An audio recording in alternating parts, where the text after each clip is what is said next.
இது ஒண்ணுமே இல்லை. முதல்ல வந்து அவங்க ஜூன் 14ஆம் தேதி அதை கொண்டாட வேண்டும் என்று தீர்மானிச்சாங்க. ஜூன் 14ஆம் தேதி போஸ்டர்லாம் அடிச்சாங்க, மேடையெல்லாம் போட்டாங்க.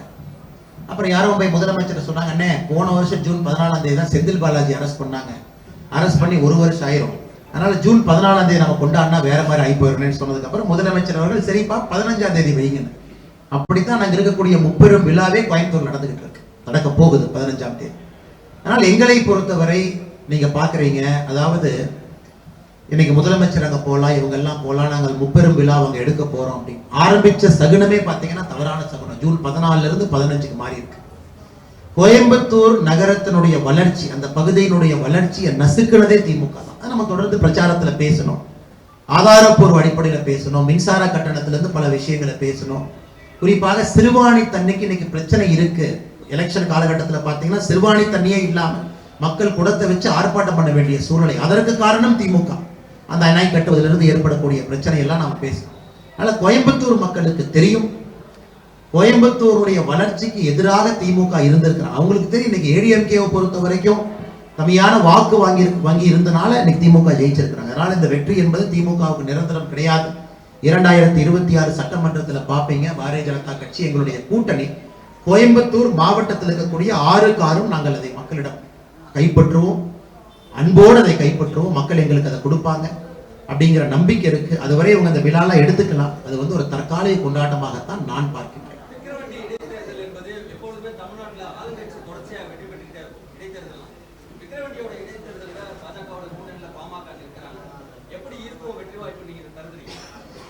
எங்களை பொறுத்தவரை இது ஈரோட்டில் நடந்த இடைத்தேர்தல் போல் இருக்கக்கூடாது என்பது எங்களுடைய வேண்டுகோள், தேர்தல் ஆணையத்துக்கும் கூட.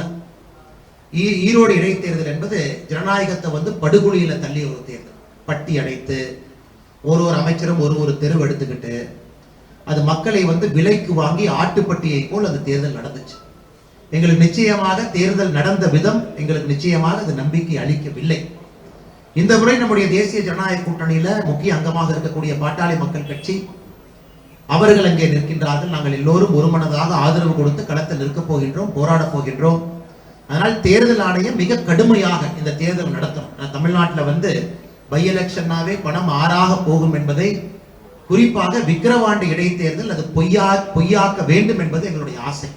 அதனால் எலெக்ஷன் கமிஷன், குறிப்பாக மாநிலத்தினுடைய தேர்தல் ஆணையம், ஏன்னா உங்களுக்கு பார்த்தீங்கன்னா இது முழுவதுமாக மாநில தேர்தல் ஆணையம் நடத்துறது, அதே கலெக்டர் இருப்பாங்க, அதே எஸ்பி இருப்பாங்க, இதை நேர்மையாக நடத்த வேண்டும் என்பது எங்களுடைய நோக்கம், எண்ணம்.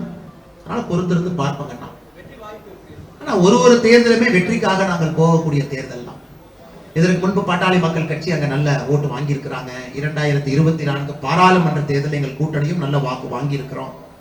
நீங்க பாத்தீங்கன்னா எல்லா தலைவர்களும் சேர்ந்து எடுத்த முடிவு. நீங்க அந்த அறிக்கையை படிச்சீங்களான்னு தெரியல நண்பர் அவர், எல்லா தலைவர்களும் ஒன்றாக பேசி இந்த கூட்டணி எவ்வளவு பலமா இருக்கு அப்படிங்கிறது அந்த தேர்தல் அறிக்கையிலே நீங்க பார்த்திருப்பீங்க. எல்லா தலைவர்களும் பேசி, எல்லா தலைவர்களும் முடிவு செய்து, கடைசியாக எங்களுடைய தேசிய தலைவர் திரு ஜே பி நட்டாஜி அவர்களிடம், உள்துறை அமைச்சர் அமித்ஷாஜி அவர்களிடம் தொலைபேசியில் இன்று காலை பேசி, அதன் பிறகு பாட்டாளி மக்கள் கட்சி நிற்க வேண்டும் என்று ஒரு மனதாக முடிவு செய்து அவங்க நிற்கிறாங்க.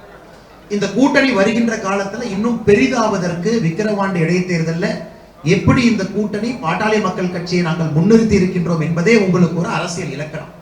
அதனால் நிச்சயமாக வெற்றி பெறுவோம் என்கின்ற நம்பிக்கை இருக்கு. காரணம், பல காரணங்கள்.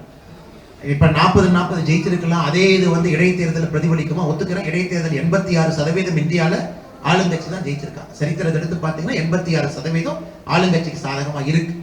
ஆனா எப்பொழுதுமே அரசியல்ல மாற்றம் எப்பொழுது வேண்டுமானாலும் நடக்கலாம். அதனால் நாங்கள் நம்பிக்கையோடு போராட போகின்றோம்.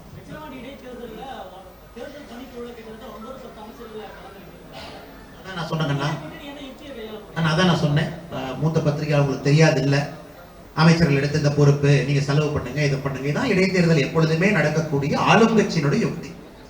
பணத்தை செலவு பண்ணக்கூடிய அமைச்சர்களை போட்டு தெருவா நீங்க எடுத்துங்க. ஈரோடு பை எலெக்ஷன் நீங்க பார்த்தீங்க, நாங்களும் பார்த்தோம். எங்களை பொறுத்தவரை மக்களை நம்பி செல்லுகின்றோம். மக்கள் நிச்சயமாக நல்ல முடிவு கொடுப்பார்கள். இன்னைக்கு தமிழக மக்களுடைய இயக்க நிலையை விக்கிரவாண்டி இடைத்தேர்தல் பிரதிபலிக்கும் என்கின்ற முழு நம்பிக்கை இருக்கு. பாட்டாளி மக்கள் கட்சி நின்றாலும் அங்கே பாரதிய ஜனதா கட்சி நிற்பதாகத்தான் எங்கள் வேலை இருக்கும். எங்க கட்சியில் நிறைய பேர் ஆசைப்பட்டாங்க, மூத்த தலைவர்கள் இருக்காங்க, நிற்க வேண்டும் என்று. அவங்களையும் நம்ம சமாதானப்படுத்தியிருக்கோம். பாட்டாளி மக்கள் கட்சி நிக்கணும், அது கூட்டணியினுடைய தர்மம், பேசி முடிவெடுத்திருக்கோம்னு. நீங்க நாளைக்கு பாரதிய ஜனதா கட்சியினுடைய தேர்தல் பணிக்குழு பார்ப்பேன். கூட்டணி கட்சி நின்றாலும் பாரதிய ஜனதா கட்சி தனியாக ஒரு தேர்தல் பணிக்குழு போட்டு முழுமையாக இந்த கூட்டணி கட்சியினுடைய வெற்றிக்காக நாங்கள் பாடுபட போகின்றோம்.